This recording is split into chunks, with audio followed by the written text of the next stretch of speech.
Welcome to another installment of the Geekscape Book Club. Very excited to be here with the great Count Eric Conner. Eric, how are you today, sir?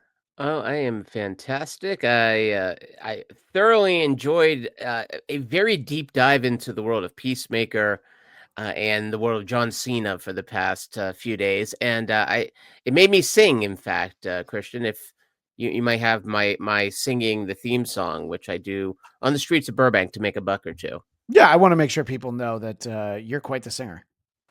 There's always a rhyme to your rhyme. And there will always be a wall somewhere to find. And God knows all it's real fucking years.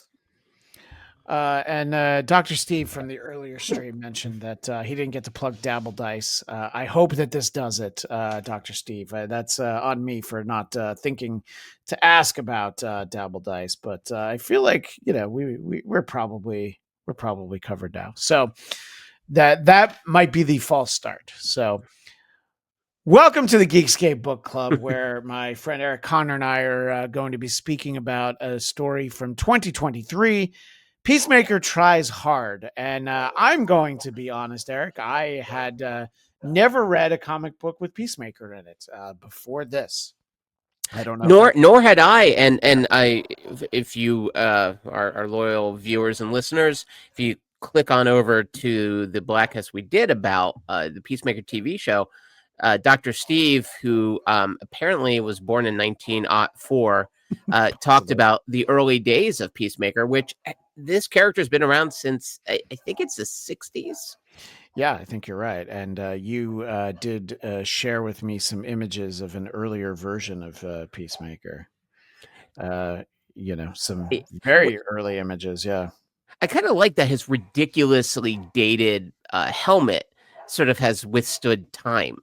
That usually would be the thing. Like you look at like the old Flash, right, with the lightning bolts on his red, construction helmet. And you're like, oh, okay, well, that was from another time and place. But here, that same with this helmet, and yet somehow that's still kicking. Yeah, and I think it's interesting because clearly this iteration of Peacemaker that we're reading is very clearly informed by the Justice League, the Justice League. Sure. Just to double down, that version of the character, and and I was trying as I'm reading it, I'm like, this is kind of like a little bit more of a hyper version of the character of Chris Smith, because it's not inconsistent with the TV version, but it is definitely not quite the same. And as I'm reading through, and he's so intense and just the way he's talking, I decided that I was going to compare him. At first, I thought he was like Stifler from the American Pie movies, and I was like, no, that's not quite it. I felt like he was PC Principal from South Park is really the character he reminded me the most of. Not in actions, but just like the constant intensity of Peacemaker. What did you think about the difference between this Peacemaker versus the John Cena one on the television series? For me, there was a fair amount of overlap. He maybe not so like, I don't know, hyper like sexual in the John Cena performance from season 1 at least. Season 2 is a little more subdued, even though there is a moment where he's surrounded by nudity, but he doesn't seem to be enjoying any of it. Yes, which is a real shame. That made me feel for him. You should be able to take in the nudity when it surrounds you. I agree. But here, the comic early on, he befriends a dog, and that dog, like he seems just a little more like lonely, a little bit more like maybe a little wounded early on. That he talks about like the dog's his best friend. He just met him. Yeah, And he like finally has a friend, and yeah, it's this dog that he just met. Yeah, he did. I don't know if you felt this, Christian, but it kind of reminded me of the season 1 sort of pilot version of Peacemaker. I found like a lot of these moments here seem to come from that part of his story where he just gets out of the hospital, is sort of regrouping, rebuilding his life. It's not the militant dude from the Suicide Squad or Suicide Squad. I forget So the where James Gunn one is the Suicide the Squad. Suicide. Yeah, The Ayers one is just Suicide Squad. The Will Smith squad is the way to think of that. Yeah. sure. The Jared Leto squad, really. Yeah. Let's be honest. Or Slipknot, my favorite character ever, who gets introduced off camera and then his head blows up within about 5 minutes. It Uh, happened. Hey, it happens to the best of us, one of the Eric. great red shirts. But yeah, this one here, it feels like he's trying to kind of get his life together, and then finally, maybe they were influenced by John Wick. They Mhm. never name checked it, but the idea of John Wick in the first movie unleashes hell because of his dog. Similar here, and it's in both cases a dog they sort of just met and formed a very quick and very thorough, very full bond with. And now all of a sudden, in this case, the dog is kidnapped. Thankfully, it's not killed. And now he basically, the brain has him wrapped around his, I can't say his finger, but his, This is just a brain. His medulla. I don't yeah. know. Um, And yeah, I mean, to the extent that we're getting, Suicide Squad characters, from the movie, I don't quite know what the timeline is. That is actually, kind of fun that they just really don't want to hang out with him, It's So like a Deadpool joke, like when they go to Xavier's school and they're like, funny, where's the rest of them? And you oh see yeah, they're all off in one room and they quickly this close the door. actually a pretty amazing joke payoff was just the entire cast was there. Yeah, Yeah. just they don't want to hang out with Deadpool for But sure. same thing, right?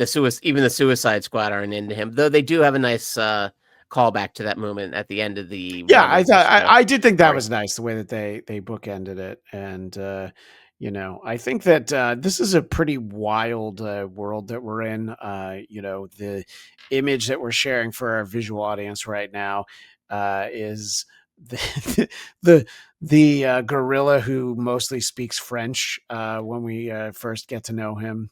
Yeah, it's Grodd, but a French speaking Grodd is not a character Yeah. I thought I needed, and yet here it And yet is. there he was. Yeah, exactly. And just sort of, he thinks that this guy is also his best friend. And by this guy, I mean the gorilla.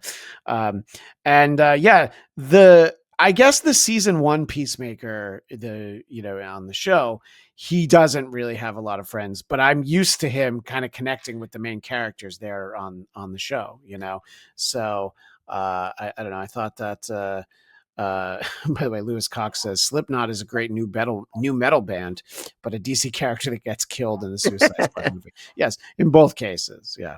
Um, but You we figured appreciate, they owed the band a little more respect, if nothing else. Like at least yeah, play that music when you introduce them. They didn't yeah. missed Um, opportunity. I thought that visually this was kind of really interesting in the sense that some of the like action noises are literally what's happening. Like he had like the fucked ray, which and then it's like when he hits it, it actually just says fucked. So I kind of again there's with this character and there's a lot of similarities to Deadpool in that respect. This notion that he operates on a very at least TVMA, R-rated sort of world, and this book was no exception to that, was it, Eric? Now, what the book also reminds me of what they do whenever a movie comes out based on a book and they change the cover, right, to Oh yeah, reflect the movie. So, which is, by the way, one of my wife's biggest pet peeves is that. And here, it definitely like James Gunn's fingerprints are all over this story and its definitely, yeah. writing. And I was curious, but it sounds like neither of us really got to know Peacemaker until the Suicide Squad. So I was curious how prior to whatever that was, 2021, whenever 21, yeah. yeah, I'm curious what Peacemaker would have read like in those older comics. Was Well, it as tongue in cheek as it is Yeah, here. I no, I don't think so. My, Dr. Steve, when we talked about the television version over on the Blackcast, he was familiar with the Charlton version, and our buddy Jeff Winstead, who's been on the book club before, he is a big fan of Charlton books. In fact, when I go to conventions with him, he's pouring through dollar books, or preferably the 5 for $4 boxes, where A there are dollar's a these little too rich. with the dollar. Well, when there's deals to be had, especially the last day of a con where the dollar box becomes a 50-cent box, little things like Right, that. right, right, And right. he's always getting stacks of Charlton comics. So I did ask him a little bit about it. He's not really that interested in this version of Peacemaker. So I don't think has seen the show. This current version Yeah, that's a yeah, little bit more yeah. Gunnian. Yeah, so I think he Makes kind of sense. liked sort of the throwback nature of the character. So yeah, it is an interesting thing to maybe do at some point. Maybe whenever Peacemaker reemerges on the scene, to take a look at maybe a more traditional classic version of it. I felt like this one worked for us to partner it up with That's great. discussing season 2. But there are definitely elements that feel familiar to fans who know this character from the television series. And I love the image you have here for our wireless listeners. The various helmets he has, including the one that is marked "Fuck Beam," and Doctor Slick, and then one of the great jokes here, Bane voice, Yes. which clearly a reference to the movie. Yes. Yeah. Exactly. What do you mean, Eric? What could they possibly be talking about? You say you belong to the shadows, but the shadows belong to me. Yeah, right. Exactly. And I don't know. I mean, it is just sort of one preposterous obstacle after another to butcher the title of the latest Paul Thomas Anderson movie. I mean, he's kind of got, like Hercules has these great feats that he has to go to. Peacemaker has these minor tasks that he needs to complete, right? Is that Knocking out an old man. yeah. Yeah, right. Exactly. Yeah, it's a lot of that sort of a thing. But I don't know. I mean, I find these characters to be kind of interesting, and he's consistent all the way throughout it. But as he is on the show, I mean, he's a broken, emotional, just lonely dude, and we have an image on the screen for our visual audience. He is ugly crying like there's no tomorrow, isn't he? Clearly a John Cena inspired face too. I Yeah. mean, this is the model they used. So Yeah. they knew this would tie in with the shows, not story wise, but at least like in terms of trying to grab a larger audience as well. Because Yeah. yeah, I mean, even our reading this comes from the show. Yeah, Yeah, even the that's deep dive why I we do. picked this one, because it Sure. was newer and I knew it reflected the show, so I thought it would be fun. And we do get the Red Bee. We have Snowflame, who I think his cocaine powered supervillain smuggler. Yes, we said cocaine powered because, again, reminding you that this is indeed a I don't remember what the mature rating is for comic books, but this clearly celebrates it. And Peacemaker asking what we're all asking is, "Whoa, cocaine gives this guy superpowers? All it did for me was make me grind my teeth and try to fight bears at the zoo." So and it's Oh, and the way he kills him. yeah. Go He ahead. Yeah, yeah. Thanks. sneaks a poisonous frog into the big Scarface Yeah. mountain-sized The cocaine, the and he snorts the frog. And there's a great throwaway joke where he's like, "Oh, I feel bad for the frog." Oh no, there he goes. He's fine. Oh, yeah, Uh, that's right. Yeah, yeah, yeah. I forgot about that. I'm seeing it now. Yeah, I know. It's this is really the Studio 54 of superhero fights. What when also to one thing that similar to the show that I like is when moments get big, you have a character almost like commenting on how big it's getting. Yeah, So that's it fair. doesn't just get like numbing. That's I think of course the problem a lot of the comic book movies and especially more recent years feel like they just get so big and they become kind of like anonymous. Like there's almost nothing to the style or flow. But here the idea of like when Michael Rooker in the TV show gets the spirit of the eagle and suddenly seemingly has superpowers. Like it's silly because it's freaking Michael Rooker, who just up until that point just seemed to be filled with cultural appropriation as his superpower. And Yeah. here, like because John Cena's not meta, I'm sorry, Peacemaker is not a meta Yeah. human. John Cena might be, but Yeah, Peacemaker that would is not. actually explain a lot if John Cena was a metahuman. I It agree. would Yeah. explain almost all of it. So when these meta human kind of moments happen, you have these like great responses to it. Yeah, this the You the you Deathstroke woke the babies. Deathstroke babies. Yeah, that was one of the variant covers that they did was the yeah, see there he is with some Oh, like the graphic kindergarten cop. yeah, right, It's exactly. Yeah, they definitely did that. And that was the nice thing about this collection is that you got to see just some of the very different images that they used and some different styles. This one being my favorite. Uh Kyle Starks is the artist to the right. There's an artist named Scotty Hughes who does a lot of cartoony cover variants. I actually thought that was him, but we're jumping a little bit ahead in the story there with that one, but ultimately this Peacemaker is the same with the TV Peacemaker in that he's alone. He had this terrible upbringing from his father, so he feels worthless.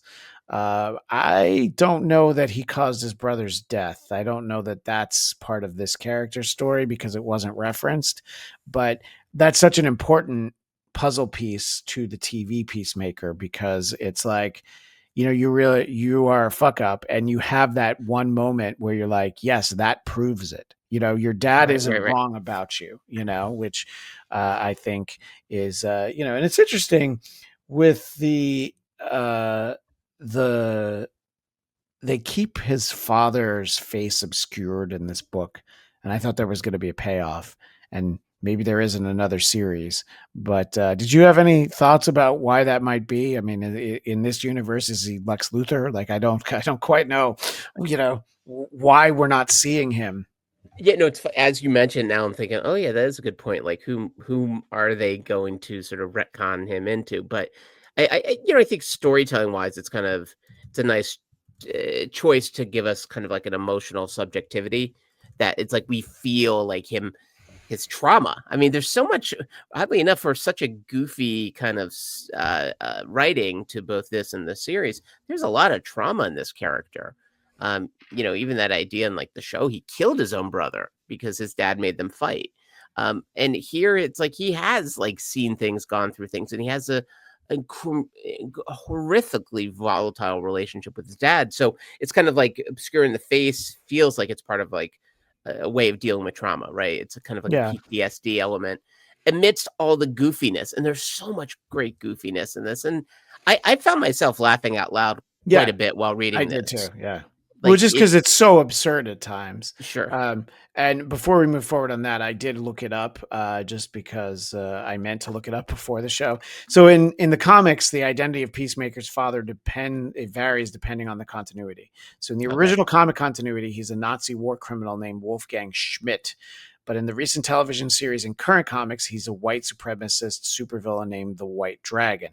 So Augie Smith being the character in there on the television series. So it makes the portrayal even that much more confusing in this. That Right. it's not something major that we're supposed to get. But in terms of just the silliness of the brain wants a body, the fact that there's Deathstroke babies, the exchange with Amanda Waller about Bruce Wayne the dog was like, okay, I mean, it's like, okay, it's a bit, but it's kind of a funny bit because it didn't go on Sure. forever. She Well, didn't even actually mobilize the task force to save Bruce Wayne. and even like how he got the name that it looks like he's wearing a tuxedo. Oh yeah, forgot about So he that. calls him Yeah, Bruce Wayne. yeah. I, uh, I know someone. I will not say his name to protect the not so innocent, but his dog is Denzel Washington. Oh my I'm a gosh. I'm a big proponent of first and second names in dogs. Particularly when they're named after celebrities. Olivia Benson, for instance, as a cat of Taylor Swift. Yes, I know that because I'm sensitive. I know Taylor Swift's I'm cat's name, sorry. Taylor Swift's cat's name is Olivia Benson, with a Law and Order character. SVU. I was gonna say Mariska Hargitay's Yeah. character. Yeah, you don't have to SVU splain to me, buddy. All right. I I know. I know my SVU. Well, actually I don't. I know like, through seasons like 3 through 7. And so there's what, like 25 seasons I don't know. But Ice T used to hang around with them, or is that a different one? yeah, no. Because I worked on SVU. Some people know, and I was Ah. when Ice T was there. Yeah, so Were I'm you a SVU yourself? Were you no, I was a script coordinator, and before that, I was a production office coordinator. But I can't believe I've never told you this story. We'll get back to Peacemaker in a yeah? moment, but we had a mandatory sexual harassment seminar, which Ice was running a little late. So the only seat that was left was in the front row next to me. So Ice sat next to me, and it was the person running the seminar was basically talking to him. And And him so it alone, was like like Michael Scott. it was like they were talking to me. They were so singularly focused on him. And if I knew we were going to talk about this, I'd have my picture of me and Ice T ready to go, which is not Hughesy's picture. It's actually a picture of me and Ice T, but I don't want to look for it. But I don't know. And look, I thought that his basically parole officer, the Red Bee, could have very easily just been a throwaway character. But this was somebody who actually cared about him and And they got mileage out of that character. Like yeah, and it's like he cared about Peacemaker. We cared about him. yeah. And I Oh, love that he absolutely. controls the bees, but he only has like one with His him. one bee. Yeah, I know. I did actually think that was pretty funny. The great spin on Ant-Man, right? And you know, Yeah, if Ant-Man just could only talk to one ant, but it was a very well trained, smart one. unfortunately, it was the only ant he could talk to was Kumia. Uh, there it is. Literally just for you. There's Uh, no reason I said that other than so that I could ding the bell for 7% him. of our audience will love that. Yeah. This image here for a radio audience is Bruce Wayne, the dog, not the human, getting his mouth on the brain. Yeah. And it's an actual brain, not Yeah. not the hanging brain that people might be thinking about. Yeah. not Pinky and this is pure brain, and just like tearing at it. And recently I do have a shoe that is now without a partner because one of my dogs went after that shoe like it was a brain. Yeah, and it gets bigger as it goes, right? There's kind of more chaos, but to their credit, the way it was drawn, I felt like I always kind of understood what was happening in the chaos.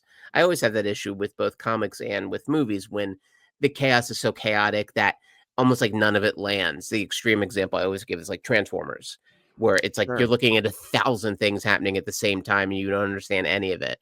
And here I felt like they did a really interesting job with the panels, how they'd have sort of like our image right here, one singular kind of image taking up most of the page, and then smaller boxes, smaller panels within, including his fight with Teen Stroke, I think he called him. Yes, I thought that was because there were all these baby death strokes, which would stand to reason that at some point you have the in between, you have the teen stroke, who he had a lot of emotions to deal with, sort of like And he talked him down. yeah, yeah, He didn't kill him. They became buddies. uh yeah, look, I thought that this was a really fun story. I didn't have to worry about it. By the way, I didn't see this till now, but we were talking about the television show earlier, and during the live stream when we're recording this, we switched to talking about the book. Goody Two Shoes says, "I'll pass. I already own the book. Have fun," and it's fine, But the reason we're not here to make you read. We combine these because sometimes it works that I trick people into sticking around. It didn't really work this time, but usually it does. Well, Dr. Stevens is sizzle and we're the steak. Yes. But again, it was definitely fun. I don't understand this medicated Pete screen grab you sent to me. Is that Oh, something? I don't think that was. I was going to say. That's off brand. Yeah, I don't think you wanted to share this, did you? Yeah. What are So your interests? I didn't know that you knew medicated Pete, but I don't. I don't. uh, Cameo links you up with the most wonderful people in the world that you never thought you'd see until you had $30 in your hand. I did. Well, that's true. I forgot about you bought me some interesting ones, and I've of course, well, I bought one from John Melendez once upon a time. But in As you any should have. case, um, yeah, I think that this was kind of a perfect standalone. Like, if this is the only time you and I ever read a Peacemaker comic book, and I'm not opposed to reading more, by the way, that's not what I mean. But if we only read this, it's like, okay, yeah, we kind of got it. This definitely, and like I've seen Marvel do this, you definitely reflect what people are more familiar with Right. from the on screen portrayal. I was going to say the movies, but it's the movies and television when it comes to Peacemaker. Were there any differences that stood out to you? Like, oh, this was significantly more different than the version we're used to. For me, this was a little bit more amped up, but he felt like the same guy to me. It felt like they maybe even had a writer or two from the show Oh, connected to that's fair. this. Yeah, yeah, You yeah. know, as I'm reading it, his kind of tone, his asides, the sort of the jokes that they have, the sort of throwaway jokes. I feel like I'm not Oh sure my why gosh, the Bruce door was Wayne, open. bro! The, Bruce Wayne is here commenting hey, on Bruce Wayne, come here, buddy. Peacemaker Tries Come here, Hard. Bruce. Come here, Bruce. Here we go. Bruce is gonna have a cameo now. Hey, buddy. Okay, Here's my Bruce Wayne, and is also known that as Iggy Pup. is that Dick Grayson behind? Because there's a second pup there. It's out. This is Alfred. But He's to the point you were making, pre canine commentary, that yeah, I think that this is really like we're going for the TV audience, and we have these I think 6 issues, and when they were new or as trade paperback collections, they're like, this is how we'll get people interested. well, it's But very shrewd, and it works because it isn't too much of a departure from the character most of us know as Peacemaker. yeah, no, I think that honestly, if it's probably if it, especially if it's like the Charlton version, it would be very jarring for us to read Sure. this, expecting the Chris Smith that we've come to know. And look, I mean, he does throw that party, and I do like how he keeps trying to invite everyone to that party, and no one wants to go. And this final image is in essence like the whatever their version of the wrecking crew is comes by to take him out, and then but he's not alone now, which is nice too. It gives a little bit of an arc to this. I don't know if his friendships were really fully earned with some of these characters, but I'll take it. And I think his relationship with Red Bee was great, and that one really was like the heart of this run here. Was that Red Bee kind of believed in him, believed he could actually be a better dude, and and even sacrificed himself to save him. Yeah, and I think it's worth pointing out, as we've for our visual audience, we've shared these images. The artist on this series, his name is Steve Pugh, Pugh, not Pew Pew, but Or Florence Pugh. like Florence Pugh, though it's spelled like that. Who previously had worked on Preacher, which I was like, okay, I can kind of see that that style working there. But and the writer's name was Kyle Starks. These are two people that I've certainly never consumed any content from before. But I think that this is one of those ones where it's almost like we've kind of been misled for what Peacemaker's like in the comic books. Like, this is intentionally for people like us. It Hmm. probably is worth digging a little deeper for the alternate version that is, of course, the original version. So it's you want to talk about changing the cover of the book to match the movie. This would this would be sort of a scrawny guy in a helmet that looks nothing like the great John Cena. I think Hmm. that's what we would have taken in, and I assume there would be much less colorful language, but I could be wrong. I'm not going to lie. I could definitely be wrong. That that we could, but I mean, I know I shared this earlier, but it was just to go back. I mean, this is like, this looks like a Charlton comic. This looks like, 50s, 60s DC, all this Right. stuff where it's like, is this, was this the same world as the one that we live in, where things were, so stuffy. The idea that Christopher Smith was the envoy to the Geneva Arms Conference, man dedicated to peace. So he's actually the peacemaker. He's trying to make peace. He's trying to broker peace. Whereas the peacemaker we know is trying to broker peace one bullet at a time, right? Right. And it seems that it's more like that. Well, But that great line from the Suicide Squad, right? It's like, I believe in peace and I'll kill anyone who gets in my way. yeah, right. Like, that's, yeah, I'm paraphrasing, apologies, but that's his attitude, right? And I think that part, the irony is that part of Peacemaker's name very much not really part of the show so much.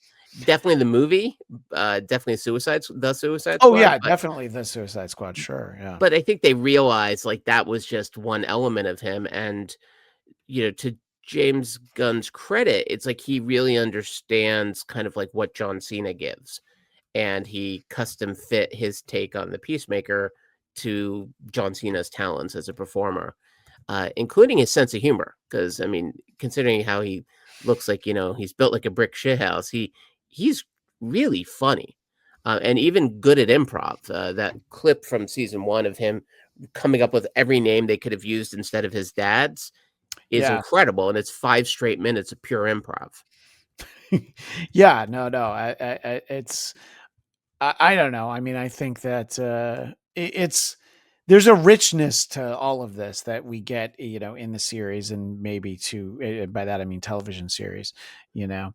But I think that this was fun. That's kind of the I'm reiterating that point, but.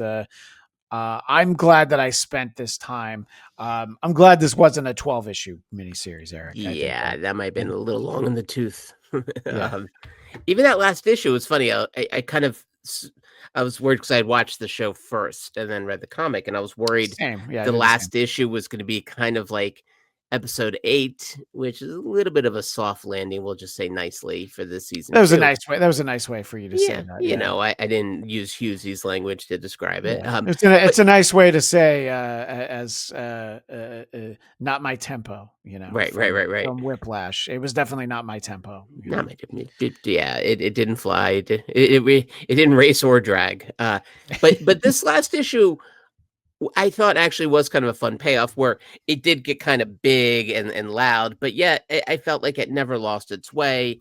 And then the payoff at the end, right, where he does get the sort of whole band together, including that 93-year-old guy who, Yeah, one of my favorite visual jokes in the whole run was when that older guy was like, I'll fight him. No one's going to stop me. He's like, yeah, you're was it you're yelling at the wall? yeah. Like the guy's he still might be kind of tough, but he's basically blind. Yeah, I like that even the waitress who dismissed the whole thing, she was actually there, and she was She hooked up with into. him. Yeah, I know. I like the way that these things came together. And look, I'm glad we continue to do these. I like when other people like to join in, but when it's just you and I chatting, I think we have a lot of fun.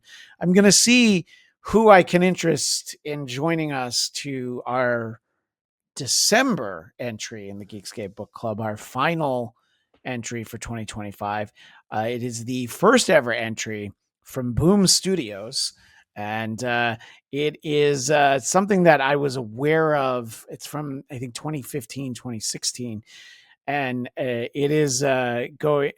Look, when they have a gritty John Lovett's character, Hanukkah Harry series, we'll read that. But Grant Morrison did a series called Claus, as in Klaus. So Kringle. So this is Grant Morrison and our artist Dan Mora. And yes, it is kind of a Batman Year One reimagining of Santa Claus. I'll read the description. As a wild shaman in the winter of the 16th century. So I was like, this is definitely outside the box. This is unlike anything we've done before, but I did not have a good entry. I didn't have anything actually for December. So when I was thinking about this earlier in the week, I'm like, oh, this actually sounds pretty cool. Um, I'm not sure what platform I need to read comics from Boom Studios, but I'm putting it out there now so people have time to find. Parchment. I think they're a little old I school. might look. I might have to just go and buy a TPB, a trade paperback, which is what I used to look for. How I would consume everything, and for our audio audience, you're really missing the visuals. Um, Yeah, this you one you know, might want to read. This might be one of those rare ones where we really push people to read it ahead of time, like hardcore, because Well, it's going to it, be really hard for people to, stay with us. A lot of times you're like this Peacemaker story. If you didn't read it, you kind of get it from yeah, the visuals images. in your Yeah, head. and I mean, I think that I look. I don't know where you stand on classic Christmas films like Violent Night, starring David Harbour from a couple years ago. Sure. I actually thought that was a lot of fun. I enjoyed that. I thought that was a fun take on the character. Every year on my personal podcast, the Blackcast, our pal Kaylee, aka Lucy Tightbox, and I will review another Silent Night, Deadly Night film. So I think that there's fun to be had in the holiday genre, and this seems like it might be a little bit in line with Violent Night. The backstory given to that Santa. So I'm looking forward to that, and it gives me time to map out our 2026 slate of Geekscape Book Club entries, Eric. This title might be enough to get me to convert to Christianity. Honestly, That's the real hope. this has been a long, very long process. That's the end game. I gave myself to the end of 2025 To turn to me. see if I can if I can ever create a situation where you're described as a shiksa, that It would well be that's technically gonna Shagus. Shagus is the male version of Shiksa. no, nope, that's my 2026 plan, to sort of get the Ava Riza aspect of it. Again, A twofer. sometimes I make comments that are just for Eric. So yeah, Peacemaker tries hard. You don't have to try that hard. You could just go No. ahead and read it, everybody. I Great think title, by the way. yeah, that's true. Like kind of perfect. Yeah. Oh, He does try hard, and he and tries it's also really hard. and it's a pun on Die Hard, right? But it Yeah. it, He's it has the word hard in it, which is a little dirty. But this this is not. It's funny because I kept thinking back to like Deadpool, right? Because yeah, Deadpool was like this before the movie. Like Ryan Reynolds, that's what really yes. drew him to Deadpool, was the sort of meta ironic take. And James Gunn is the one who really turned Peacemaker into this version of Peacemaker. Yeah. So this is definitely a sort of post James Gunnsian part of the DC lore, but it works beautifully with him. I mean, I think it's exactly the character that James Gunn can kind of put all his James Gunness onto, because it Yeah. wasn't super well known. He wasn't established in the way Superman is. And Superman, there's definitely James Gunn touches, but it's still Superman at the heart of it. It's that part hasn't changed. But this is like a clay or clay face he Clay got to play Dabbler? with. Clay Dabbler. Oh, Without the British that accent. doesn't seem right. No, yes, Cockney. but clay face. Well, Eric Connor, I always enjoy getting to read these books and chat with you. I'll see who I can get interested in joining us with Claws. But if no one, that's fine. I think that I think I might get 2 issues in and be like, "Whoo, boy, what did I sign up for?" But just on the image alone, I'm like, "Yep." And Grant Morrison, featured in the past on the Geekscape Book Club. So Yeah. we had his X-Men storyline. Actually, not that long ago. It was only a year ago. I forget actually what that run was called, and I'm embarrassed now. But it was. It was loosely referenced in the X-Men 97 series, so it'll be good to see what that is. In any case, that is our time for our November entry. Eric, keeping in mind that this is a November episode, is there anything that you'd like to make people aware of? Well, if you want to protect yourself from the cold November rains, go hang out at Count Eric Conner over on Insta and X. Go check out the Conner family's extended review and discussion about Brewster's Millions over on Geekscape. And yeah, come find me. I'm out there. And then Christian, pulls me out of my carbon freeze every now and again to do any number of new topics. I'm always here for that too. Every time you think you get out, I pull you back in. Pull me That back in. is definitely what happens. And you can find me on social media at Christian DMZ. Please like, subscribe to Geekscape's YouTube, and subscribe to the audio feed, however you like to consume these things. We have fun in the video versions, though. We do get to share some images and occasionally even a song or two. Staggeringly handsome men to look at. I mean, I don't know why somebody would punish themselves by not enjoying what we bring. The steak and the sizzle all together. I think that's a great point.